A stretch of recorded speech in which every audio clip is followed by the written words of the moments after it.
Okay, once again, good afternoon. We are on our last topic, that is law of contract. We have talked about what a contract is.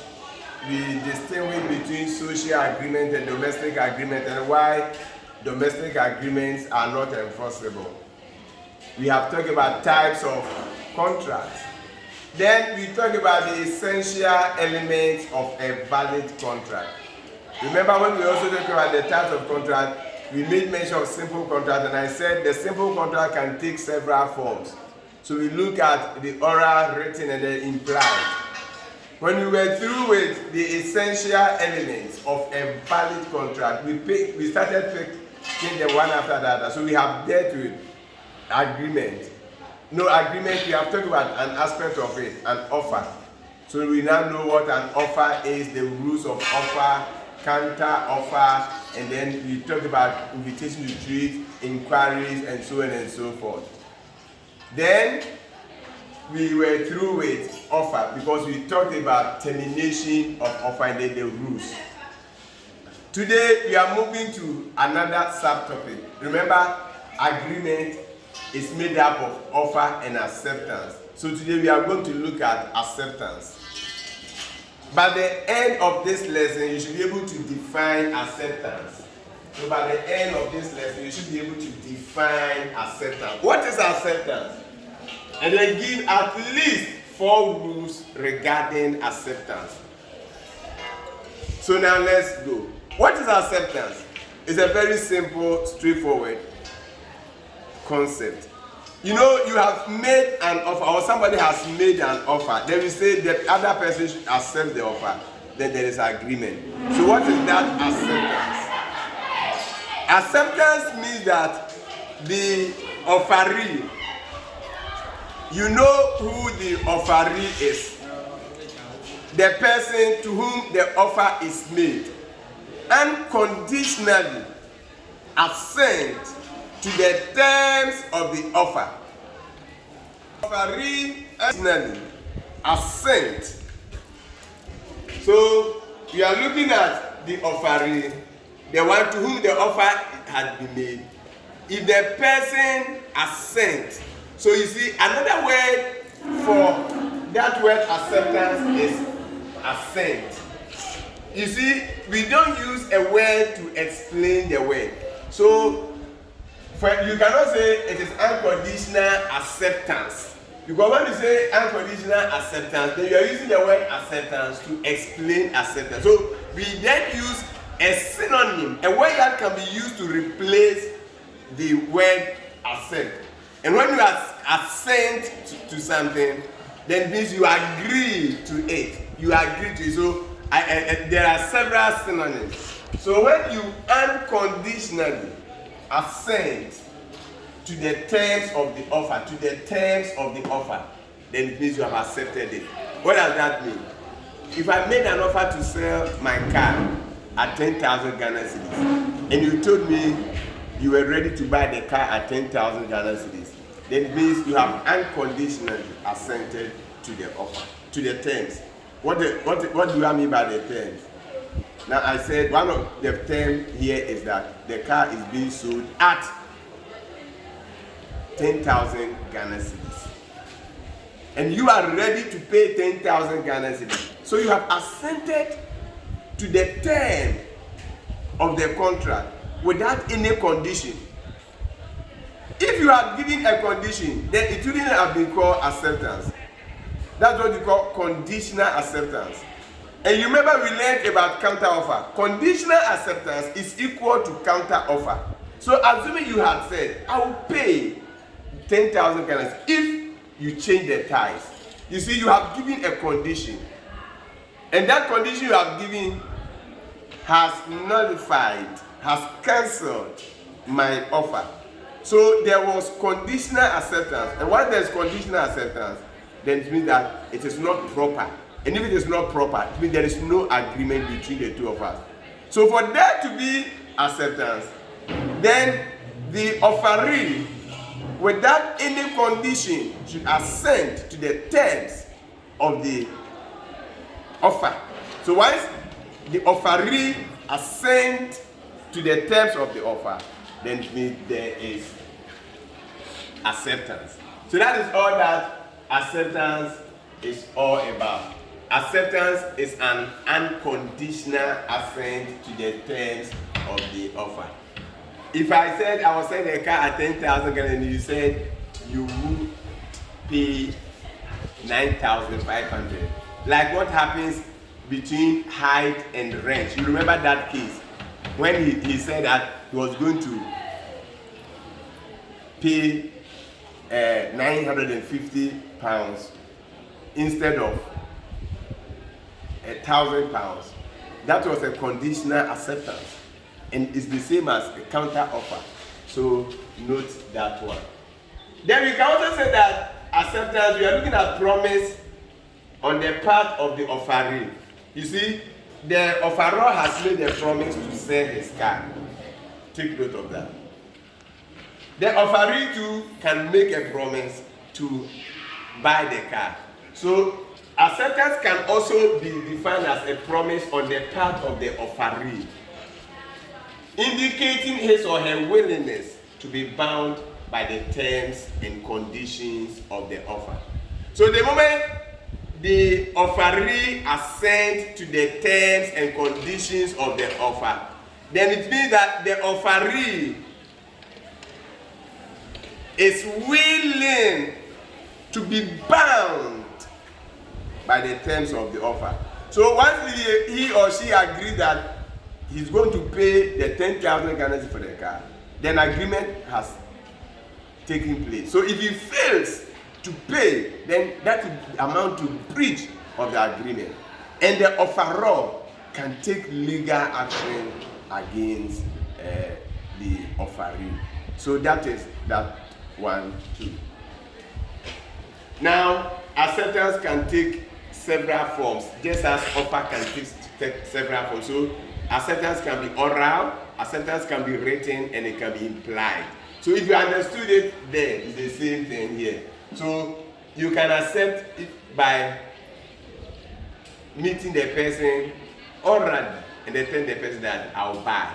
Or if the person wrote a letter and the person had asked you to also write a letter to show that you have accepted it, then you also have to write a letter.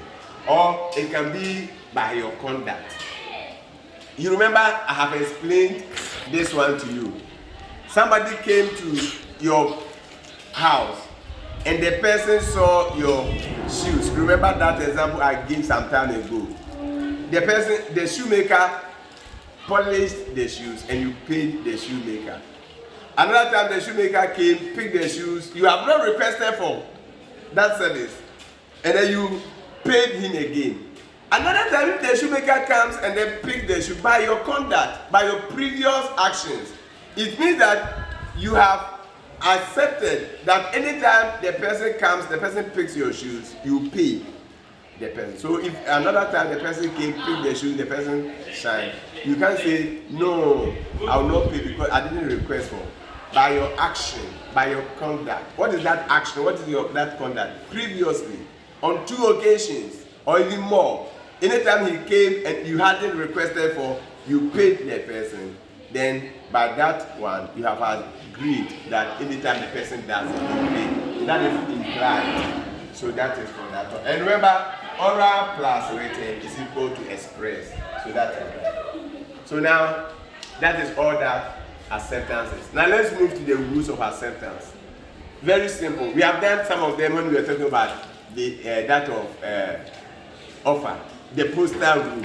So the same thing, the postal rule also applies in acceptance, and we learned about that. But let's look at the rules. Now the rules of acceptance, we are looking at the essential elements that makes acceptance valid.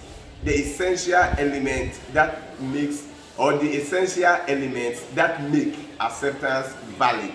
We have learned about essential elements of a valid contract. We have learned about rules of offer. Then we said that is also the essential elements of a valid offer. Now we are looking at the rules of acceptance. That will also be the essential elements of a valid acceptance. Number 1, acceptance can be oral, written, or implied. So that is number 1.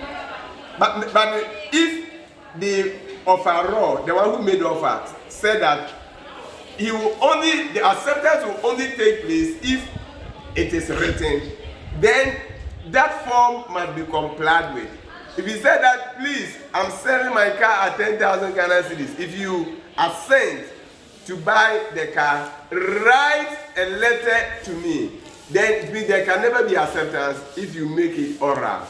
So if the person stipulated a particular form that acceptance must take, please know that you have to comply with that form. So that one, let's note that one. So acceptance, though, can be oral, can be written or implied. But if the offeror indicated a specific form that acceptance should take, that form must be complied with. So I've talked about this one. The next one, acceptance must be communicated. Acceptance must be communicated.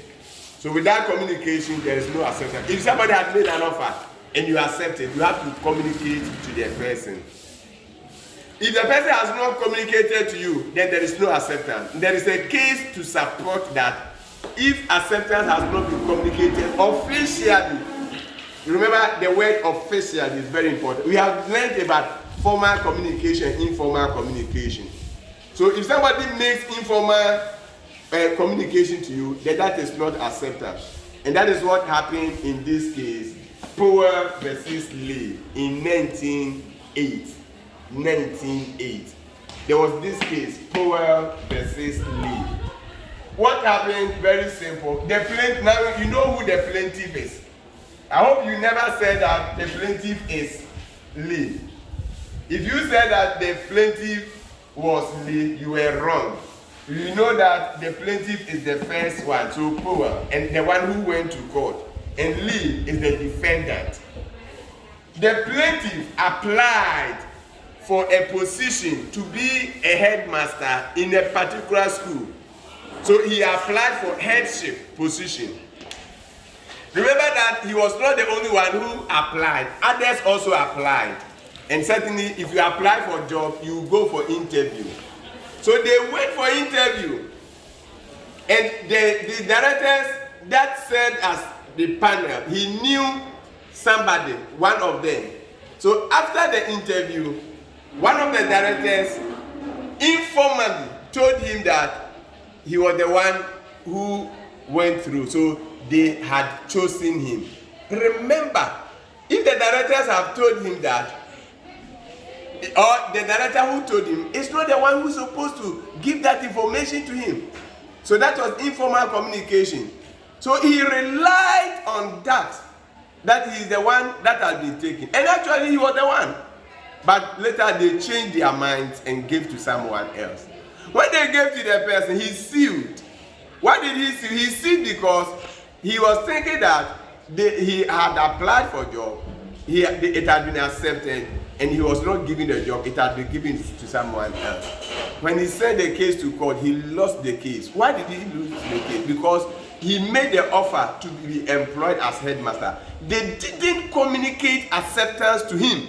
So once they have not communicated acceptance to you, how do we communicate acceptance in employment? By giving you appointment letter. So once the appointment letter had not been given, they hadn't accepted it. So somebody unofficially told him that doesn't amount to acceptance. So that was why he lost the case. So the plaintiff applied for headship in a school, informally told that he had been considered. Then later the directors withdrew that one and he sued them. He lost the case. So held. No contract. The judge said that there was no contract between them, between Powell and then the school. Why? Because acceptance has not been communicated. So it's as simple as that.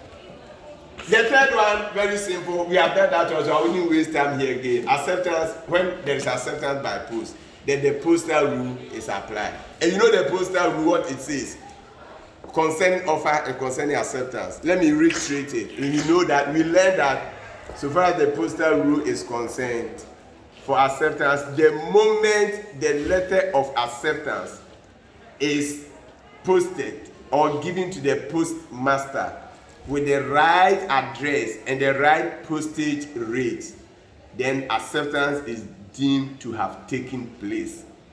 But if it were offer, as for offer through the post, the letter of offer must get to the offeree. So that is that. So that is the rule that applies here. And then this rule, this postal rule, also applies in respect of instantaneous communication, where you are using telephone and other telesis and then fax.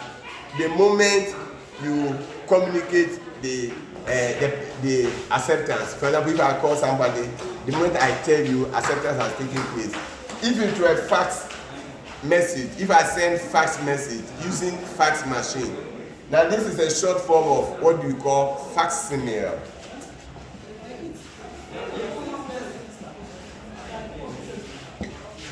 I hope you can see it.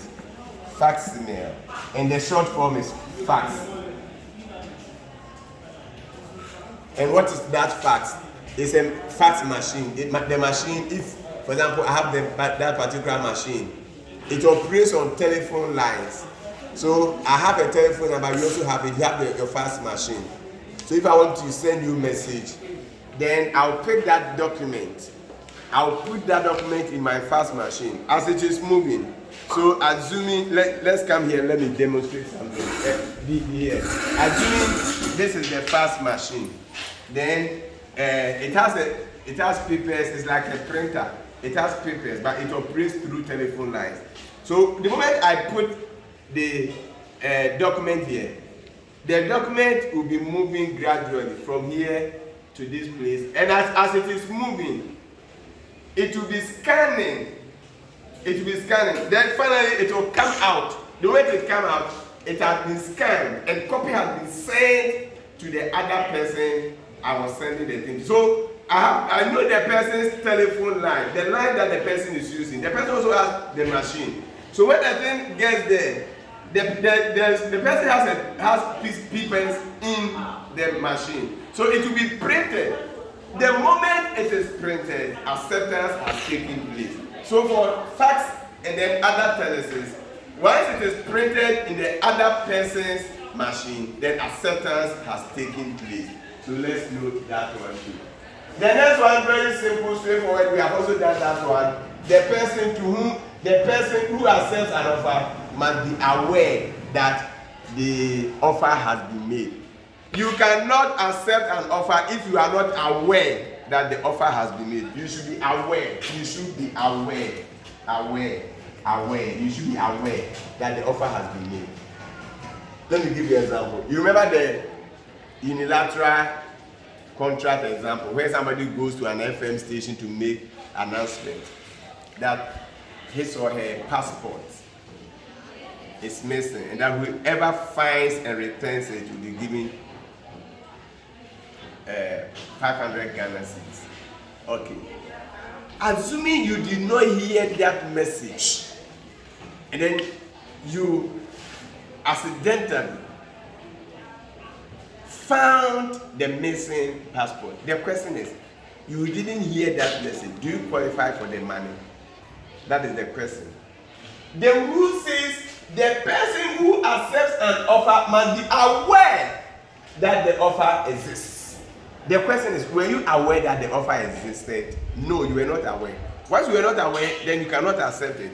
So if you send the passport to the person gets to know that you were not aware that he or she has made that offer, then it means the person will not give the money to you. If the person doesn't give it to you, you cannot see. If you see the person, and then it is found out that you were not aware that the person has made that offer, the court will not ask the person to give you the money. If the person gives you the money, then the person has given you out of his or her own will.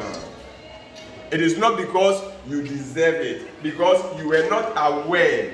You cannot accept an offer you are not aware that it exists. So let's take note of that one too.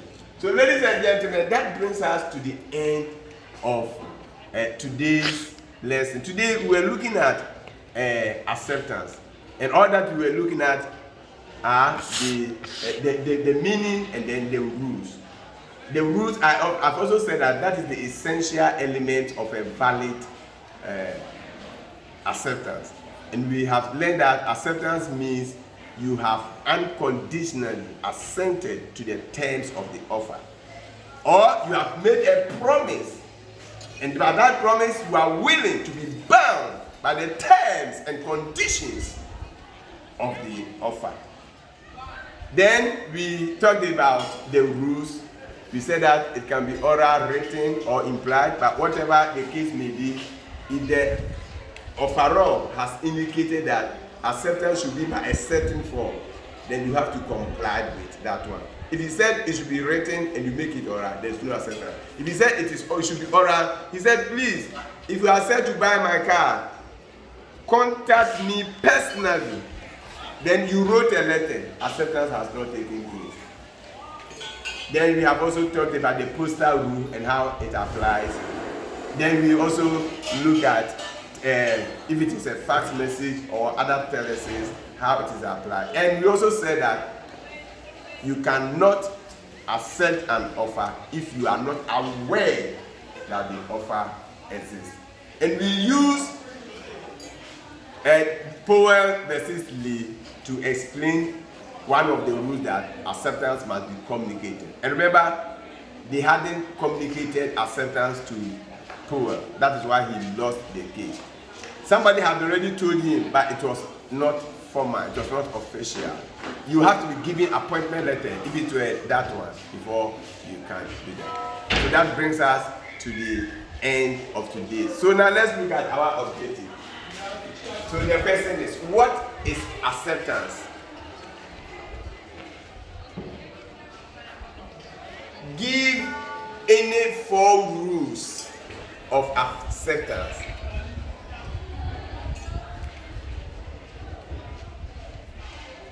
Till we meet again another time.